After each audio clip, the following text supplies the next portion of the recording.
is like, don't be afraid of failure. Don't be afraid that you've been doing something for a really long time and it hasn't gotten any traction yet. And also, if you are there, don't be afraid to let it go. Yeah. I gotta go to the bathroom, Daddy. Not now, damn it. Truck tire. I can't stop. There's a cliff. Woo, here comes the meat wagon. Woo, woo, woo. Medican gets out. Oh my God. The new guy's in the corner puking his guts out. All because you wanted to save a few pennies. Get out. Okay. So, this is my lovely sister. Oh, by the way, I gotta tell you, my coworker and I, whenever we refer to you, it's not Natasha. Oh, really? Yeah, she's like, oh, who are you talking to? My sister. Is that not Natasha? Yeah, that's your. I was actually on my way here. I'm like, That's your gonna name. be kind of confusing. Yeah. It is what it is. Yeah. Okay. So, this is my lovely sister. And she's got so many cool things going on. She runs her own business. She wrote a book, so many things. We are gonna jam, talk about some history, things, projects we're working on, just life in general, and just have fun with it. So this is gonna be a really random but exciting episode. And she was a great sister and put together this beautiful 3-page document of all the things we could talk about. And as a good brother, didn't read a damn thing in it at all. But there's this nice little note at the end. I'll put that on there too. That says, love you, little bro. All right. You didn't read my book either? I didn't read your book. It just came out. So, okay. I think I've listened to every episode. No, I'm kidding. I haven't got my way through yet. Okay. So, that's okay. I didn't buy it though, so that's got to count for something. Just buy it. You don't have to read it. I'm going to do that on my Amazon review. Yeah. Just bought it. Didn't read it. Just buy it. Just buy it. Don't read it. Don't read it. Okay. So, well, that's a good segue. Let's talk about the book later. So I originally started writing a memoir. Mm-hmm. And as I was kind of writing through my memoir, it got really deep and really, really heavy. And I was like, I gotta kind of take a break from this. And I wanted to get into something that was more uplifting and something that I enjoyed. And I got excited to write, and it didn't dig into my past where I was still kind of sore wound. So one day I got this idea, and I remember I woke up and I was laying in bed and I'm like, I just can't help it. I have to just start writing. And it just started flowing. It took 8 years to flow. I had no idea. Really? Yeah. You've been working on it for 8 years. I had no idea. 8 years. That's kind of a good example to keep going. Like, even if your dream is taking a really long time, don't look at it like it's been so long it's never going to happen. You just have to keep going and don't get hard on yourself. Because every year I'd be like, this is the year I'm going to be published. This year I'm going to be published. And finally I'm just like, I got to do it. Another thing that we do is we get like really critiquey in our work, and it's probably been finished, I don't know, 6 years. But I would read it and reread it and reread it, and I would just nitpick it to pieces. And I realized that I could spend the rest of my life doing this. I think you and I had that conversation. You're like, just get it out there. Right. And that really helped me to just not, it could be written a million different ways. You can rewrite a sentence so many different ways. And it's just, if you want to accomplish it, just do it. And then you get to do the next one, and so. Yeah, I think I'm going to butcher the saying, but it's something like, great is the enemy of good, or good is the enemy of great, or finishing it's better than not finishing it at all. So that's amazing, just dedication for one to stick with something for that long with nothing behind you. You're not getting paid. It was just kind of a passion project. But yeah, I can definitely feel it took me, I wanted to have a podcast 4 years ago, and then I did the exact same thing. Did all the stuff, got ready, signed up for a course, did a whole bunch of things, tried to batch a couple of episodes together, and you get stuck in that analysis by paralysis. Well, and I want to... That's backwards. That was not right. None of what I've said in the last 3 minutes made any sense. Well, I wanted to say that being your sister, I want to say it's an honor. It's such an honor to be able to watch your dreams grow and you pursue your passions. And we have had so many conversations on the phone, even about like you wanting to start a podcast, me wanting to start a podcast, finishing my book. We wanted to write and produce and film movies, yes, which you have. I mean, that's a stretch. Anyways, if you're interested in an 80s style slasher horror movie, you should check out Dismembering Christmas, and you can buy it right here on Amazon for, I don't know, whatever the price is. But, yeah, so if you want to see some cinematography debut. But I don't know if I've ever told you of how jealous I have been of what you've been able to accomplish. Like, I went to school for film. Yeah. Film school dropout, but I went to school for film, and you actually started a film company. Yeah. I remember when you first were talking about it, I was like, yeah, that's cool. And then you Yeah. started doing it, and I was like, ouch. She pulled the trigger. She could actually do it. Well, I don't know if you realize what we're doing, but you call me and you tell me what you're doing, and then I hang up the phone and I'm like, oh shit, I gotta get going. I gotta be doing this too, and I think maybe it's the same way for you. Oh, absolutely. I call and absolutely. I'm like, my book is published, and Yeah, you're like, and I oh was shit. like, I've had a screenplay, Yes, yes. or no, that is my book. No, my trilogy series has been on chapter 15 for 8 years. Yes. But Yeah. back to when you were talking about writing a memoir, and I think this is more along the lines of the creative process. So I was writing that trilogy series, and it was a horror novel. It had to deal with a serial killer and child abduction and child, like not so much fun stuff with children. Yes. And I've had this story in my head for so long, and I kept beating myself up for not finishing the book. Mm-hmm. But then I had a thought, do I want to be known for the person that made this project? Mm-hmm. And I didn't. And it was there was such this release of pressure because I'd been on my own case. You have this great story, or what I think is a great story in my head for all of these characters and how this web and they all tie together because we have this love for film and suspense and twists and turns. And I'm like, the world needs to see this, but I might not have to be the person to do it. So maybe I can give that story away or I could talk about it.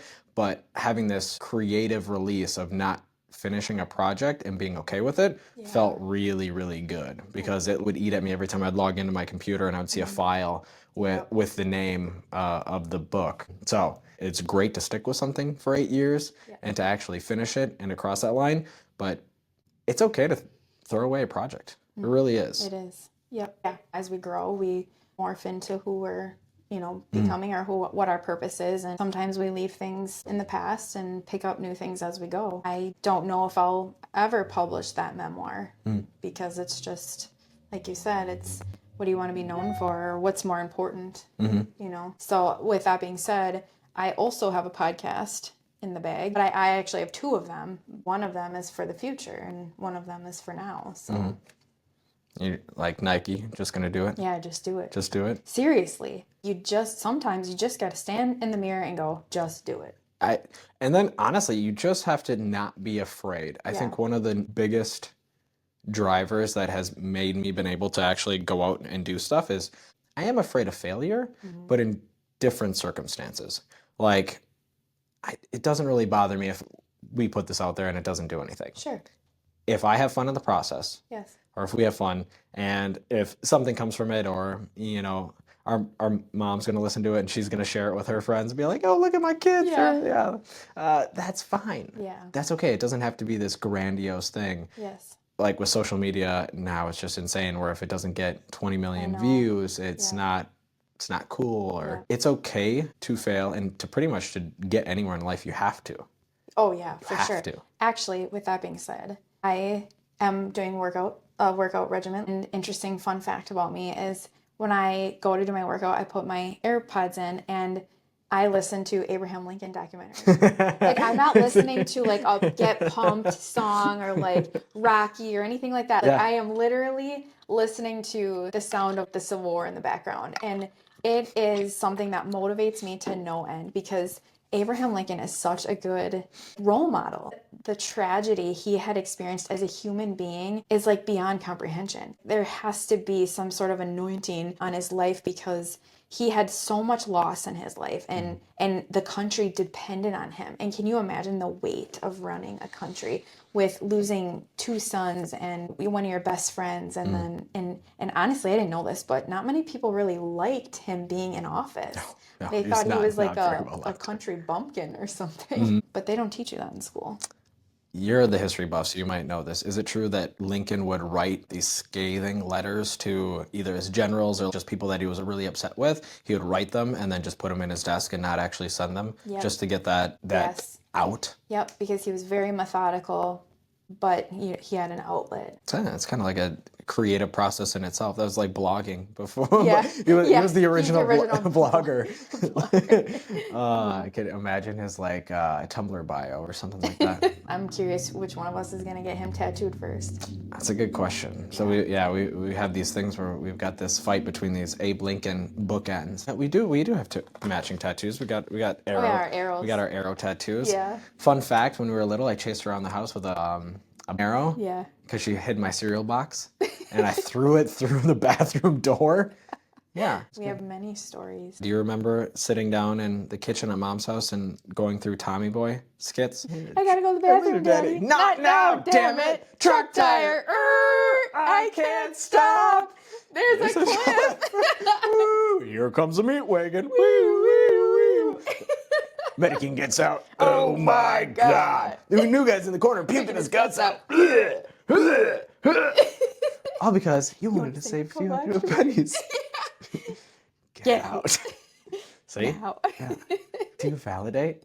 So hold on. I wanted to get into this. We have been obsessed with, I don't know if it's just media, films in general. So we grew up watching all sorts of movies. It was like a pastime. We would go to the video store and see who could pick out the worst B-flick horror movie, and we'd watch those with Dad. He took Rachel and I to go see Cabin Fever when it came out, and we got booed out of the theater. Yeah, so that was fun. But we've always had this passion for film, and this hit me the other day. Like, I stopped watching movies and TV just because I get too absorbed into my zombie mode.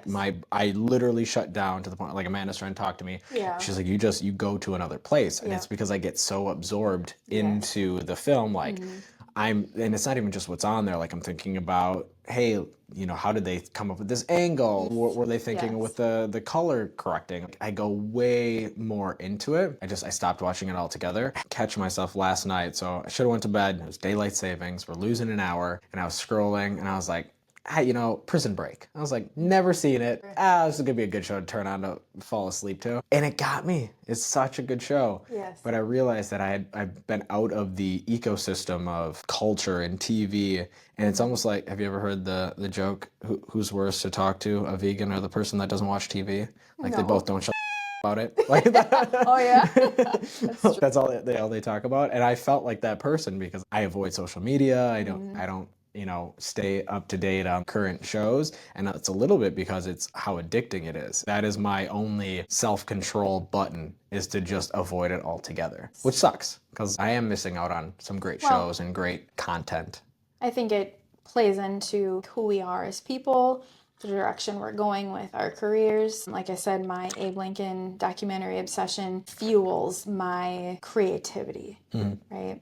So it kind of cultivates like what I'm going to talk about in my episodes. I'm digging into our family tree, and we come from a very prominent soldier. His name is Charles de Langlade, and he fought in the Revolutionary War as a French redcoat. And there is so much literature you can read on him, and I get so empowered knowing I come from such a strong, like, he just had perseverance. There is a lot of people who have quoted things that knew him and wrote them down. And actually, I don't know if you know this, but the Greeno Mansion in Kaukauna would have been a cousin of ours who built that. I did not know that. Yes. So I think that's fascinating, and I actually go and I will park in front of the mansion, and I'll just sit there and I will get ideas for my podcast and things like that. And it's inspiration for me. So I think it's important that you find what inspires you and maybe choosing what to watch and what, you know what I mean? Absolutely. More with purpose, so you don't have to be completely out of the loop. Right. You just choose to watch things that are gonna fuel your purpose. Absolutely. There is a fine balance between that, because I consume a million podcasts, so that's generally what I'm doing for entertainment. There is that fine line between, are you doing something for the sake of just doing it, like for fun, versus are you doing it to, like you said, learn, build this into something else. So I'll do that too. Like, people aren't really surprised, but I'm just obsessed with business podcasts. So I'll listen Yeah. to 100 different business episodes, and I know a bunch of things about M&A, if you're buying a business, or venture capital, or all of these things, doing a startup. And I don't do any of that, but I have Yeah. way too much knowledge of it Yeah. in my head for Yes. it to make any sense. But it's because if you take something from one industry and put it into another, there's a lot of things in business that translate to personal development, just with Absolutely. a different spin on it. But you also have to find that even level. I realized something that I hadn't done for 70, or I think since Simone was born, is I hadn't gone snowboarding. Yeah. So 2-ish weeks ago, I went snowboarding. And after the first run down the mountain, I almost cried on the ski lift back up, because it was something that I was doing that I enjoyed just for fun. And I realized that I don't do that. I don't ever just do something for the sake of it being fun. It has to have an ulterior motive. I have to be learning something, or it has to be for somebody else. Or there's always this underlying thing. That's why I'm doing it. I can't just do anything just for the sake of doing it. Yes. But that really opened up my eyes and my brain to, like, holy crap, don't put what you love on the back burner to try and build an empire, or like personal development, growth, change as a person. That's all great. That's all fine. Like, you should want to do that, but don't lock away fun in the closet. You have to have fun. Body, mind, and spirit. It's got to kind of all come together.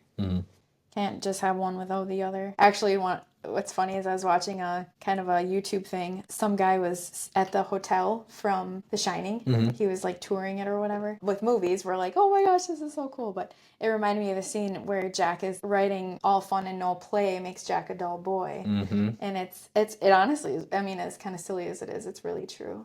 Oh, 1,000%. But I think we're very much wired that way. So we have to consciously kind of take a step back and be like, okay, we need to like set our brains aside and we just need to go be human, you know? Just have fun. So even today, I had the girls out. They wanted to go run to the puddles. Sometimes I can be weird. Like, sometimes I'm just like, no, I don't want to get dirty. So I'm like, nah, let's not do that. But today I'm like, oh, it's a beautiful day out. We're going to go out. And I'm standing like cross-armed, just like, because I'm blocking the street, because I like to run in the street. The puddle's right in the driveway, and Indy's running. She goes, I'm so happy. Aww. And it was just like, okay. So happy. Like, okay, Worth it. it was totally worth it. Those are the moments that as a parent you kind of live for, or you just gotta have fun. With that being said, I want to go back to the family tree. And if anyone knows anything about ancestry.com or whatever, just picture a family tree. I get stuck on these rabbit holes where it's to give suggestions, like who was their mom and who was their mom and who was their mom. And I asked my husband, he's like you said, he's like, hello, are you with us? Because I just get stuck on this and I love it. But when you step back and you look at how big that tree gets and you really think about it, each person lived a life. They had struggles and happiness and pain and they're gone. And they're just one little name on this grand tree. So it really gives you a perspective of not sweating the small stuff. Yeah. You know, like really sitting down and thinking, what really makes a difference? You know, and what do I really want to do? And who do I want to be involved in my story? I think is important too. Yeah, it's beautiful. It's deep. It's deep. Another fun fact about Ancestry, when you go on those websites and you find out that you have two half siblings that you didn't even realize at 29 and 30, or when I was, yeah. Do you want to tell us? Do you want to leave? No, that's just a fun fact. So you get one of those DNA tests for Christmas just to find out where your heritage is from. And then lo and behold, you find you have two half siblings, a 40-year-old brother, and how old's our sister? She's 2 years older, so 37. Yeah, a 37-year-old sister. So I went from being the youngest of two to the youngest of four in a matter of 12 minutes. So that was a rather eye-opening experience, or I thought I didn't know if I was having a heart attack or what. I'll never forget that day when you I called you. I was like, called me. I think I found a brother. I know that. Yeah, it was wild. But then calling Dad and telling Dad was a whole nother thing. We had to tell him to sit down. We were on video chat. Yeah. And we're like, so you know, you have a son, right? Another Yeah, son. shout out. Yeah, whatever, you know, whatever. I Yeah. don't. And then finally, when the revelation hits, and be like, "Well, we're not done yet." Yeah, yeah. It's Well, actually, there's more. And you have a like, daughter. back to like the family tree thing, and that's why, yes, these people all lived a life and all of that, but I'll come back to, hey, that existential crisis. What are we here for? What are we supposed to do? Blah blah blah. What are we supposed to do in that tiny fraction of our time here? Yeah. And I'll think about that moment, like, okay, I have to like be meant to do something because like a lot of stuff happened in between that or like Yeah. me being born. Like all Yeah. it took was one of those, like one of our siblings to like completely change our, Yeah. us not to be born. Yeah. All right, now Sure. we made that. You made it through 2. I made it through 3. Yeah. It just hits me every time I'm having a bad day. I'm like, well, a lot of dominoes had to fall in line for me to be here. So Exactly. this too shall pass. Yes. And it's a gift. We gotta do something with it, right? What was the quote I just messaged you yesterday? Oh, it was Benjamin Franklin. It was write something worth reading or do something worth writing. Writing, yes. Ah, I love it. I love it too. Yes. Well, anything else? I realized you never said the title of your book. The title of my It's like you kept telling people to buy it, don't read it, but now they don't even know how to buy it. Don't even read the title. No. That's actually the name of the book. Yeah. The name of my novel is called Finding Eden, and it is a historical mystery love story. I like it. Yes. What's the elevator pitch? You walk into a bookstore. I'm a bookstore owner. Super swamped. Yep. Busy. Yep. Push up my glasses. Okay. Pitch me your book. Eden Hamilton just went through the most tragic experience of her life. She lost the death of her parents, sudden. She has no family except for her dad's best friend. She is lost in the world.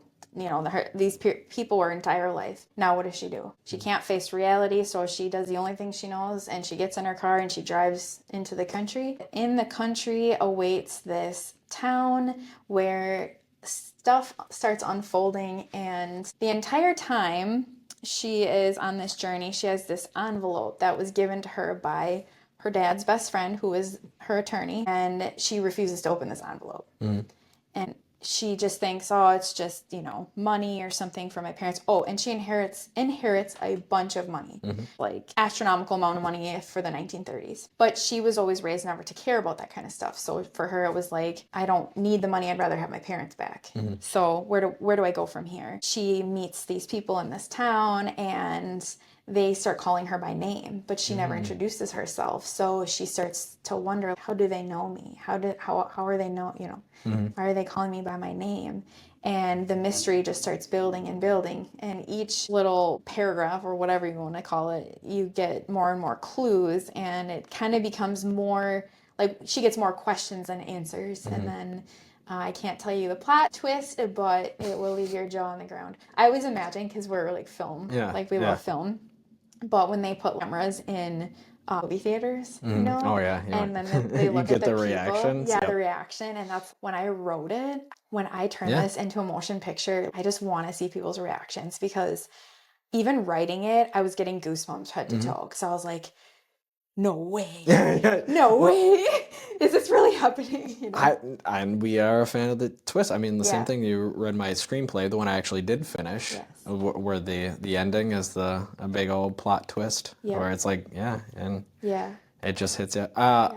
Did you actually say the title of the book yet? I don't remember. I think I did. Okay, well, one more time. Finding Eden. Okay. By Anastasia Manchego. And that's right. We never even said your name either. It was just not Natasha. Yeah, it's not. So for people that might be confused, my mom gave me my birth name, Natasha. Ooh, points for the best friend gardener coming this way. Yeah. It's kind of a sore subject for Mom. But I love her to pieces.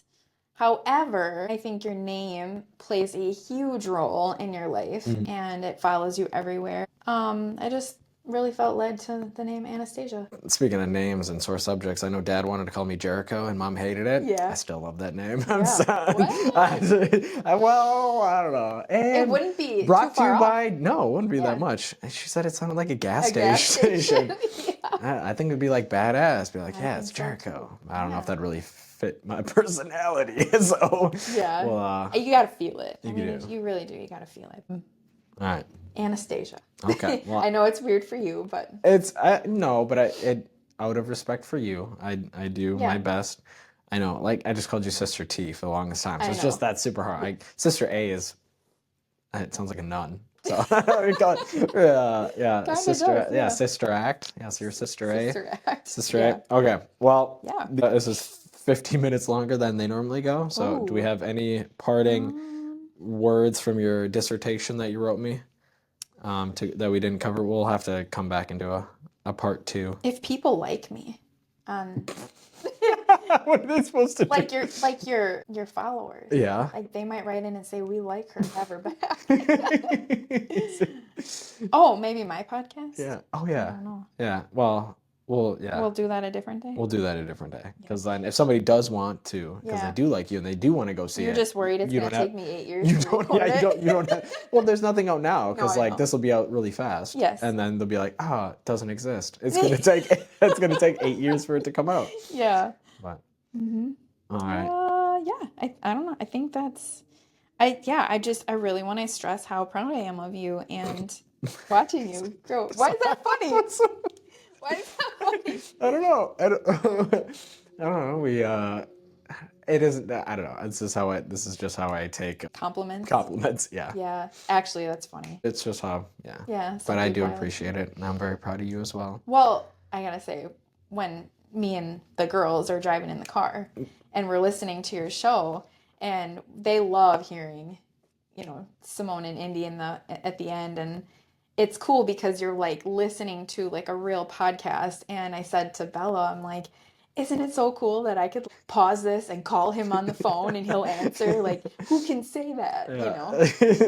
That's super cool. Oh, does. we gotta say the Grammy thing. That's really funny. The what? The Grammy. The Grammy thing? Yeah.